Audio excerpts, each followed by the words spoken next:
and welcome to the Business Growth Show, where we talk about all components of business and how to utilize them for exponential growth. My name is Athin Cassiotis. I'm a business growth expert who helps business owners grow and scale to create wealth and freedom. I have an awesome guest. His name is Joe Foster, and he founded Reebok in 1958 with his late brother, with heritage back to 1895. And he's also a keynote speaker and the author of the book Shoemaker. And Reebok is fondly remembered by their Reebok pumps, which I had a pair growing up as well. Welcome, Joe Foster, and thank you for being on my show. It's a pleasure. It's an absolute pleasure, I think. And thank you for the invitation. You're very welcome, Joe. It's a pleasure to have you on here. I'm sure you're going to provide a lot of value for everyone watching and listening today. So firstly, I'd love to know from the start, what was your vision when you started Reebok? You know, I get asked that question, what was our vision? And I'll keep this as short as I can do, but we really needed a job because we were part of a sports footwear family. My grandfather started in 1895. He died in 1933. I wasn't born until 1935.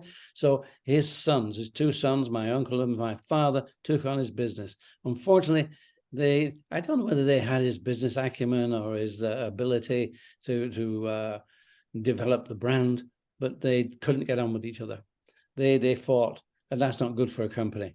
Adi Dassler and Rudy Dassler, they also fought, but Rudy left the company wisely and set up Puma. Unfortunately, my father and uncle, they just kept feuding. And that feuding meant that after my brother and I, Jeff, after we came back to the business, after doing national service, with fresh eyes, we saw the company was failing.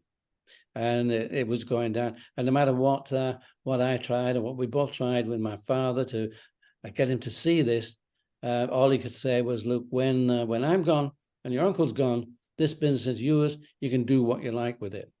And of course, my response to that was, Dad, number one, we don't want you to go. Number two, this business will be gone long before you've gone. Unfortunately, didn't make any difference to him. But Jeff and I realized that business would be gone long before he'd gone. And that would mean, what do we do for our future? So we had to make a decision, and we decided to leave the company and set up Mercury Sports Footwear in 1958. Yeah, awesome. I love that. Interesting story. Necessity, and then, having to then want to continue the legacy yourself and making something that's sustainable there. So interesting how things start, and then, building it up to, the iconic pumps and everything else that you did. And I guess from, there's a lot of big brands out there, right? Obviously still today, Nike, Adidas, but back then as well. How did you differentiate yourself from these guys to, really have an iconic brand as well? Well, I think this is why you become a brand, why you become a big brand, because you do differentiate yourself. You do find something different to do. And when Jeff and I started, we were very small, and we were up against Nike. Nike were not players by then, but Adidas, they were big. And Adidas had, they'd taken the soccer market in the UK. They'd absolutely, they owned it by the time Jeff and I set up our small business. So we didn't have that opportunity to go into soccer, and we really didn't have that until much later. We couldn't afford it, so we went into what really the family and my grandfather had started, and that was track and field and running, athletics. And of course, for us, we knew that business, and that was good, so we could go into that. And then we also knew that if we were to scale our business, in those days, if we were to grow our business, we had to find areas which we called white space. White space was something that either Adidas couldn't get into, it was too small for them probably. Cross-country running, rugby league, not rugby union. Rugby league was a North of England specialist game. And so these were the areas that we went into, and we became quite successful. And we were able to promote ourselves. In our days, we didn't have computers. Okay, there was television, if you could afford to advertise on television, but mainly it was the magazines like Athletics Weekly, which was a specific for athletes. And so you got directly to your market. And we managed to grow, scale our business by becoming probably number one in the athletics field in the UK. We also had a a lot of business with Commonwealth, and that would be Australia. So we did some to Australia, we said to Canada, New Zealand. So that helped our business. But when it came to we got to a certain point, and we thought, well, how do we now scale our business beyond this? And it was a matter of, okay, we still couldn't expand our product offering into soccer because we couldn't get into that. That was still too big. So we thought, well, why don't we expand our area of business and look towards America? And that is what we did do. I don't know if you've read the book, but if you haven't read the book, you realize we got in there again through Specialist Magazine, Runner's World, having a 5-star rating, brought us into the market after me trying 11 years to push onto that market and having 6 failures. But we eventually got there. And that's how we got into America. Then, of course, white space again, aerobics. Wow, I love that. I love the white space analogy of where's that area where they're not in, if they've already got a market in somewhere, or is it harder to get in, or it's too small. I love that, frame of thinking, which is really powerful if we want to do that. And I guess let's talk about your book. You mentioned your book now, Shoemaker. I haven't read it yet. I've just bought it, so it's on the way here, and I'll be reading it very soon. But I'd love to hear to tell us more about it for people that are wanting to know, what we're going to learn from Shoemaker. Well, why did I write it in the first place? Well, I wrote it because in 1990 I stepped back from Reebok, and we didn't have computers, we didn't have cell phones, with nothing like that. So I'm enjoying myself, taking life a little bit more easy, sitting in the sun, and then we get computers, then we get cell phones, then we get Wikipedia, and we get Google.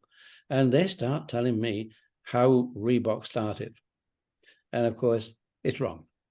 There's also a photograph of Joe Foster, the founder of Reebok. And I don't know who he is. He may be called Joe Foster, but it certainly wasn't me. So I think that sort of incentivized me to write the book, to put the story straight. So that's where I started. And it took me about 5 years to write the book and to get it out because, okay, you can write a book, but you need help. You need people to say, am I on the right track? Is this okay? When I would say, look, when I'm writing it, yes, well, we did this. And then you get somebody to say, no, you did this. That emphasis, you've got to put something in to make it, it wasn't just as simple as this. No, you did something, you made some changes, something different. And so the book came out, and the book was there to tell people the story of Reebok. But what happened? Well, the MBA students, the EMBA students, they picked up on this, and we got invited to talk about it, to come down and talk. And the questions that they would ask, they would ask, Joe, what is your exit plan? And I'd say, exit plan? We didn't have an exit plan. And this is the difference today, that entrepreneurs are there to start a company, to scale it, to exit, and repeat, as our friend Colin Campbell has written a book about it. And it's a total difference. We were there to build a brand, which we did. And this is in the book. It's how we built the brand and how we did the white spaces, how we got to America eventually. And then what was our big white space? And as I just mentioned, aerobics. That was the big one. Took us from $9 million to $900 million in 4 years. Wow, love that. So powerful, and I love the untold story, right? That it's sets the story straight, and I'm sure there's so much gold in there that what's shared. And I guess just finally, if someone's wanting to start a new product brand, what would be your advice to them?